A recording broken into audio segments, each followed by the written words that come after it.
자, 오늘 이 본문은 유명한 얘기죠. 물이 포도주 되게 하는 기적 사건입니다.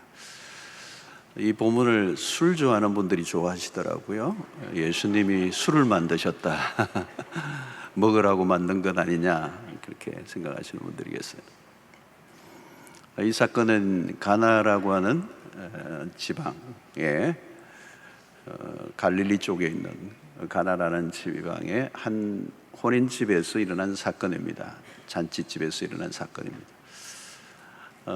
이 유대인들은 이 당시에 밤에 이제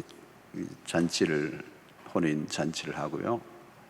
하루만 하는 게 아니라 일주일간 합니다. 일주일간 아주 잔치가 굉장히 길게 이어집니다.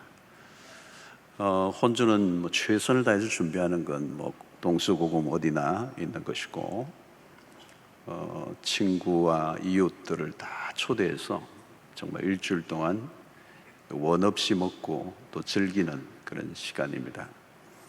여기 예수님이 초대된 것이죠. 예수님과 예수님의 어머니, 제자들이 초대되었습니다. 아마도 예수님의 친척 좀 되는 그런 가정이 아닌가로 추측을 합니다.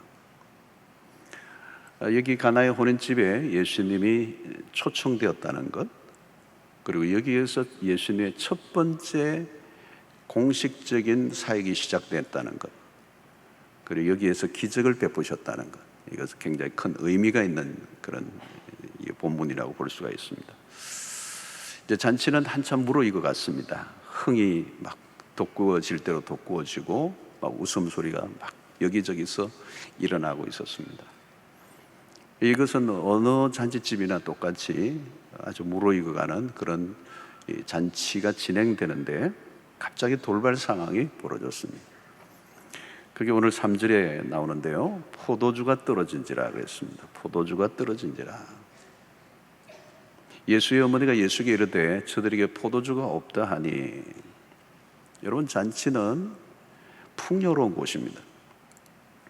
다른 곳은 좀 부족해도 잔치집은 넘쳐 흐르는 곳이죠. 부족함이 없는 곳입니다. 아무리 가난해도 집안이 넉넉하지 않아도 잔치만은 그냥 뭐 빚을 내더라도 풍족하게 하는 것이 잔치입니다. 그래서 잔치, 이 혼인집은 풍요의 상징이죠. 그리고 이 혼주의 가정은 먹을 것을 충분히 준비할 의무가 또 있는 것이고, 또 그것을 기대하고 사람들이 왔습니다. 그런데 포도주가 떨어졌다는 거죠. 특별히 팔레스타인의 문화 속에서 포도주는 잔치의 핵심입니다. 핵심. 다른 게 다 있어도 포도주가 없으면 잔치가 될 수가 없습니다. 그래서 잔치집에 포도주가 떨어졌다는 말은 잔치가 끝났다는 얘기입니다. 잔치집이 초상집이 될 판입니다. 그러니까 그냥 넘어갈 이 사건이 아니죠. 주인, 이 혼인집이 뭐 사람들로부터 비난과 원망을 듣고 욕을 먹을 아주 큰 사건이 벌어진 것이죠. 자, 오늘 이 이야기 안에는 많은 내용이 포함되어 있습니다. 이야기 속에서는 하나하나가 다 상징들이 들어있기 때문에, 메시지가 들어있기 때문에 이 짧은 시간에 다 들여다보기에는 부족합니다. 오늘 이 잔치집에 포도주가 떨어졌다는 이 말은 어떤 상징이 담겨져 있느냐 하면, 당시 유대 종교의 상황을 잘 알려줍니다. 유대 종교가 유효기간이 지난, 유대 종교의 기능이 끝났다라는 의미가 있습니다. 그래서 그 시대의 종교가 그 시대의 백성들에게 기쁨과 즐거움을 주지 못하고, 만족을 주지 못하고, 진리로 이끌지 못하고 있었다는 것입니다. 백성들은 그 종교에 대한 기대감을 가지지만 그 기대를 채워주지 못하는 상태. 포도주는 잔치의 핵심인데 그것이 없어졌다는 것. 본래 이름은 이 포도주는 기쁨의 상징입니다. 그런데 그 기쁨이 다 사라져버린 것입니다. 자, 마리아가 잔치집에 포도주가 떨어졌다는 사실을 예수님에게 알립니다. 이것은 좀 의외죠. 왜 마리아가 포도주가 떨어진 이 사실을 예수님에게 알렸는가? 예수님에게 알릴 때 예수님의 첫 번째 반응이 좀 의외입니다. 나와 상관이 없다는 것. 그리고 내 때가 아직 이르지 않았다. 나는 지금 이거 할 때가 아니다. 자, 그러나 마리아는 굉장히 적극적으로 나왔습니다. 종들에게 예수님이 무언가를 말씀하실 텐데 말씀을 하신다면 그대로 해라. 지시를 내렸습니다. 아마 여기서 우리는 마리아가 예수님, 아들의 예수에 대한 어떤 믿음을 가지고 있었던 것 같아요. 이 문제를 풀 수 있는 유일한 분이 바로 예수다. 예수에 대한 믿음을 가지고 아마 이제 이 얘기를 했던 것 같아요. 이 마리아의 지시는 굉장히 구체적입니다. 6절에 보니까 거기에 유대인의 정결 예식을 따라 두세 통 드는 돌 항아리 6이 놓였는지라 그랬어요. 여기 입구에 놓인 돌 항아리에 또 메시지가 숨어 있습니다. 이 돌 항아리의 목적은 유대인들이 어떤 잔치에 그 집에 초대받았을 때 그 입구에 놓여 있는 이 돌 항아리에 물을 가지고 손을 씻는 예식. 이것은 유대인의 정결 예식이라고 그러죠. 예식법, 율법에 의하여 반드시 손을 씻고 음식을 먹도록 하는 것이었어요.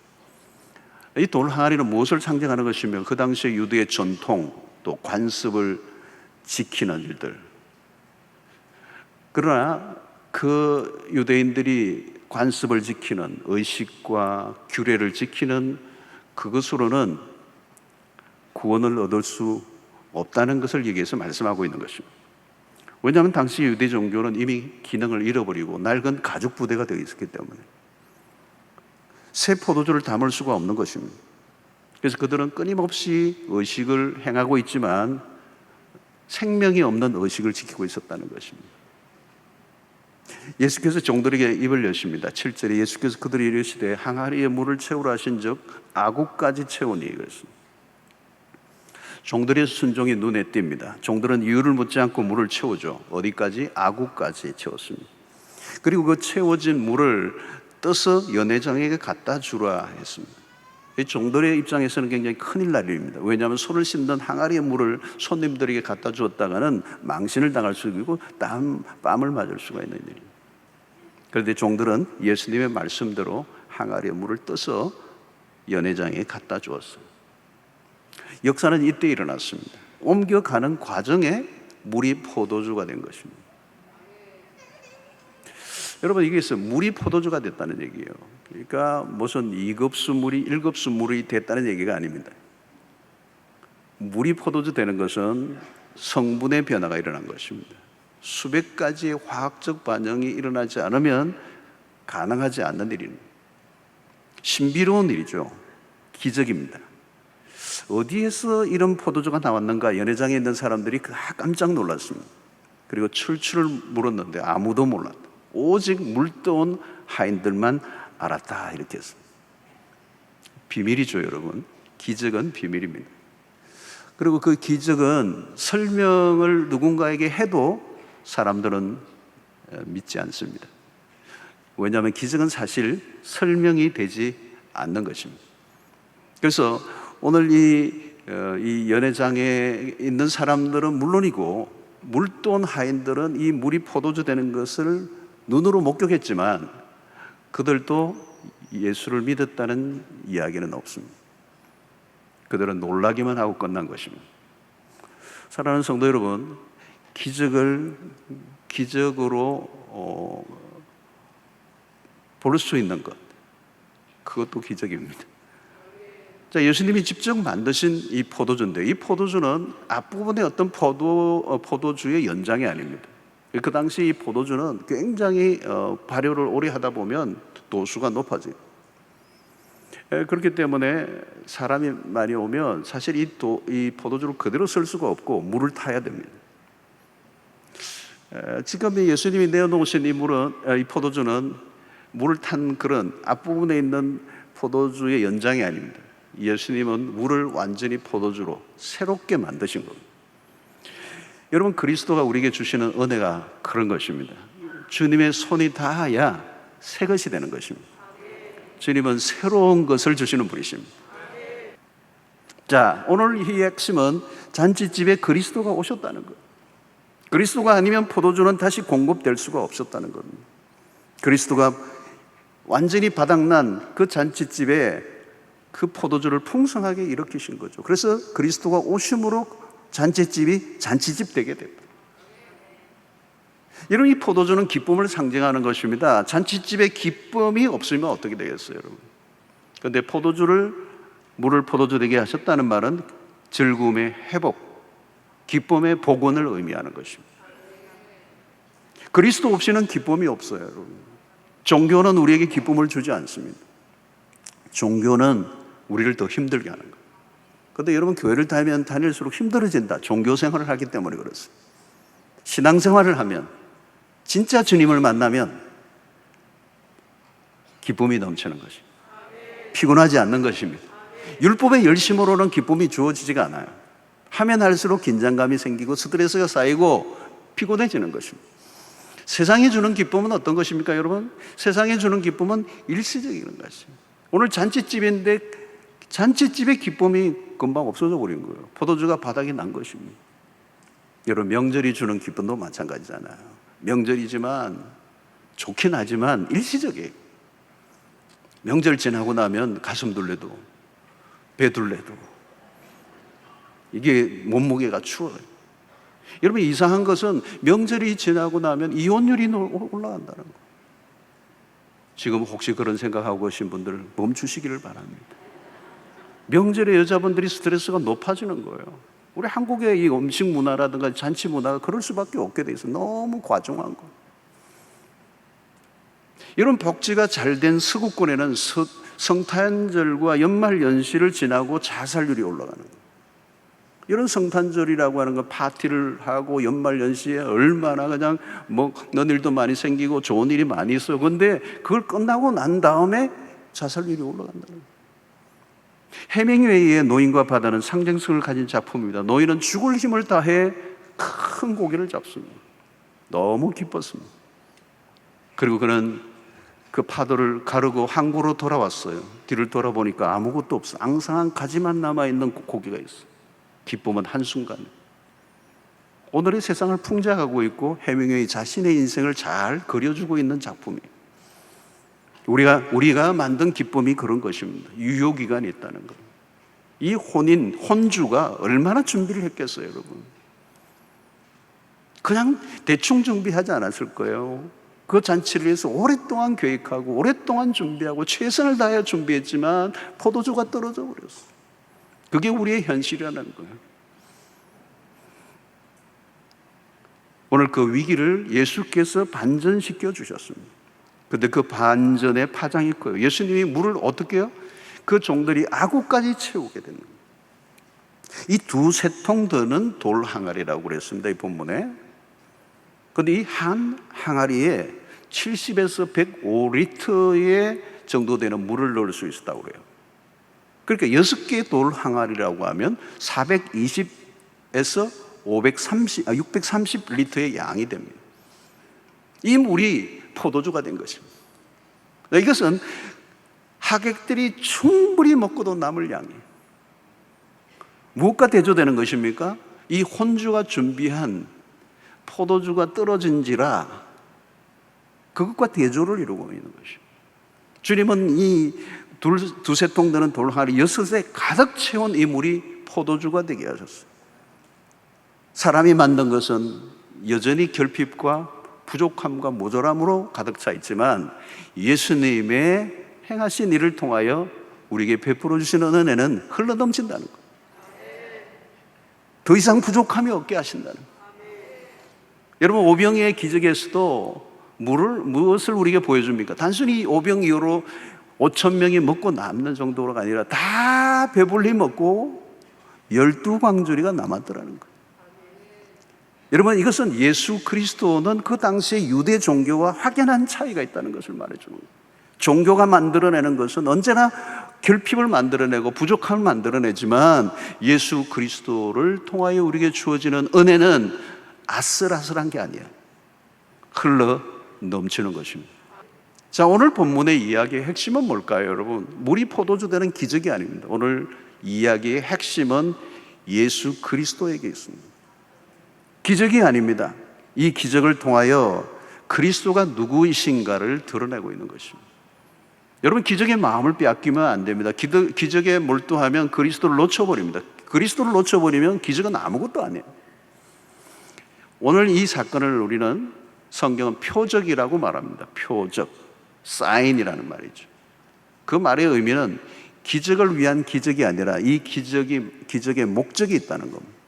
기적을 통하여 우리에게 주시고자 하는 메시지가 있다는 겁니다. 그 메시지를 위하여 이 표적이 일어난 것입니다. 그래서 이 표적을 통하여 우리는 하나님이 우리에게 보여주시고자 하시는 메시지의 핵심이 뭔가를 깨닫지 않으면 이 이야기는 아무 의미가 없고 기적은 아무 의미가 없다는 말입니다. 이 물이 포도주 되는 이 사건을 통하여 우리에게 보여주시고자 하시는 핵심은 뭐냐? 그리스도가 누구이신가를 드러내려고 한다는 거죠. 자, 이것은 오늘 11절에서 오늘 이야기의 마지막 부분이죠. 이 마지막 11절이 중요한 것입니다. 이 이야기의 핵심적인 결론을 11절에서 알려주고 있습니다. 자, 예수께서 이 첫 표적을 그랬죠. 이 첫 표적을, 예수님이 첫 번째 하신 이 표적을 갈릴리 가나에서 행하여, 그 다음에 중요한 것은 그의 영광을 나타내심에, 그의 영광을 나타내셨다는 것. 그래서 제자들이 그를 믿으니라 그랬습니다. 그리스도가 오신 목적입니다. 그의 영광을 나타내시는 것. 그리스도가 오심으로 하늘의 영광이 이 땅에 드러나겠습니다. 요한복음 1장에서도 그 표현을 쓰죠. 그분이 우리 가운데 임하셨어요. 우리가 그의 영광을 보게 되는 것입니다. 사랑하는 성도 여러분, 오늘 그리스도가 우리의 삶에 찾아오시면 그분으로 인하여 우리의 삶에 기적이 일어나는 것입니다. 여러분, 예수를 믿는 것도 기적이에요. 예수를 믿은 게 이제 오래 세월이 되면 이게 기적인가 아닌가 이렇게 모를 수 있는데, 여러분, 예수 믿는 건 기적입니다. 여러분, 중환자실에 가보세요. 중환자실에 가보면 하나같이 사람들이 호흡을 하기 힘들어요. 죽는 건 뭐예요? 호흡 정지입니다. 호흡이 멈추는 거예요. 그래서 어쨌든 이 호흡이 멈추지 않게 하려고 온갖 방법을 동원하고 기계를 동원하고 의료진이 동원하는데 이 호흡을 계속하게 하는 일이 힘든 거예요. 그래서 호흡을 잘 못하는 분이 호흡이 다시 정상이 되면 그걸 기적이라고 얘기해요. 그런데 오늘 우리는 여러분, 호흡하는 걸 의식조차 하지 않고 앉아 있습니다. 여러분, 호흡하시죠? 느끼지도 않죠? 그냥 자동적으로 하고 있어요. 호흡을, 중환자실에 호흡이 연장되는 것도 기적이지만 여러분, 계속 호흡을 하고 있다는 게 기적인 줄 아십니까? 여러분, 우리 일상에 기적이 아닌 것이 없습니다. 매 순간 우리는 기적 속에 살아갑니다. 그러나 그 기적 속에서 우리는 주님을 만나야 합니다. 물이 포도주 되는 일은 그리스도의 영광을 우리가 보는 것입니다. 사람들이 아멘 낳는 것을 기적으로 압니다. 그러나 아멘 낳아도 예수가 누구인지 모르는 사람에게는 그 치유는 의미가 없습니다. 비록 암에 걸려 고생을 하지만 내가 예수 믿고 하나님이 나를 사랑하신다는 것을 의심하지 않고 산다면 그는 그리스도의 영광을 본 사람입니다. 한 사람이 그리스도에게로 돌아오는 것만큼 그건 기적은 없습니다. 암을 통하여 하나님에게 항복하고 예수를 믿게 되었다면 그건 기적입니다. 사랑하는 성도 여러분, 기적은요, 기적 자체만 마음에 빼앗겨서는 안 됩니다. 우리는 기적을 통하여 그리스도를 만나야 하는 것입니다. 기적에만 마음을 뺏기면 미혹을 받을 수 있어요. 초점은 오직 예수 그리스도. 고난 가운데 있으면서도 그리스도 안에서 참된 평안을 누리고 있다면 그것도 기적입니다. 이 세상 사람들이 말하는 기적이 아니라 우리만이 아는 비밀을 발견한 자로 살아갈 수 있게 되기를 축원합니다. 그리스도는 우리의 모든 결핍을 채워주시고 대충 채워주시는 분이 아니라 우리의 필요를 채워주시되 충분히 채워주시는 분이십니다. 흘러 넘치게 하시는 분이십니다.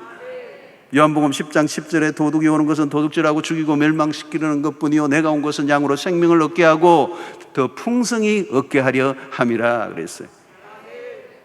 하나님 우리에게 인색하신 분이 아니십니다. 그분은 넉넉하신 분입니다. 자기 아들까지 아끼지 아니하시고 우리 모든 사람을 위하여 내어주신 분이십니다. 오늘 신약을 살아가는 하나님의 백성들은 바로 천국의 예고편과 같은 삶을 사는 것입니다. 세상이 알지 못하는 기쁨을 우리가 맛보았기 때문에 예수를 믿음으로 누리는 이 복은 이전에 세상에서 누렸던 그런 기쁨과 전혀 다른 질을 우리가 경험하고 있는 것입니다. 사랑하는 성도 여러분, 세상에서 명절에서 기쁨을 찾고자 하고 파티를 열어 즐거움을 얻고자 하죠. 그러나 거기에는 참된 기쁨과 즐거움이 없어요. 그리고 종교적인 수행과 율법적 노력으로는 구원을 얻을 수 없고 노력할수록 더 우울해지는 것입니다. 여러분, 우리가 그리스도 안에서 달라진 게 있어요. 그것은 일상의 기쁨, 주님과 함께하는 기쁨, 그리스도 안에서 주어지는 즐거움.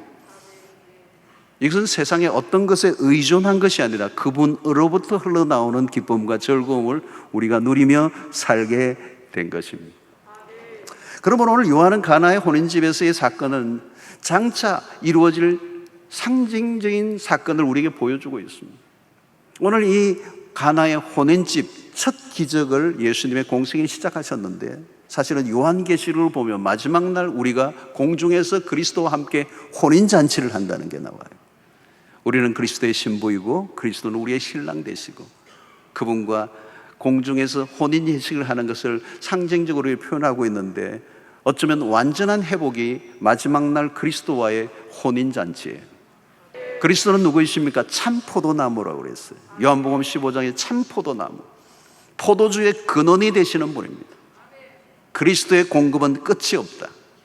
기쁨이 애통으로 바뀌는 날은 더 이상 오지 않는다. 그리스도가 손님으로 초대된 것이 아니라 그리스도가 주인으로 되시는 나라가 된다면, 그리고 그분의 영광이 충만하게 드러나는 날이 오게 될 때 기쁨과 즐거움으로 가득한 나라가 천국인 것입니다. 사랑하는 성도 여러분, 주님과 함께 살아가는 일상이 될 수 있게 되기를 바랍니다. 오늘도 우리에게는 예기치 않는 우리의 계획과 우리의 모든 준비와 상관없이 우리 인생은 예기치 않게 바닥을 칠 때가 있습니다. 바닥을 긁을 때가 있습니다. 우리는 쉽게 결핍을 느낍니다. 우리의 예상과 다른 돌발 상황들이 벌어질 때 우리는 그것을 위기라고 말합니다. 그 모든 것을 극복하게 할 수 있는 길은 오직 한 분, 예수 그리스도께 있습니다.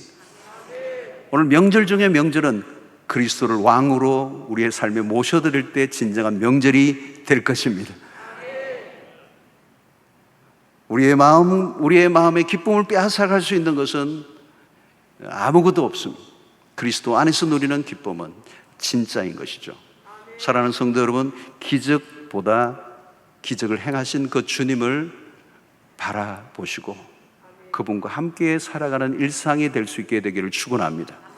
종교 생활은 지루해요. 우리의 노력만으로 버티기에는 한계투성입니다. 주님과 함께하는 신앙생활은 지루할 수가 없습니다.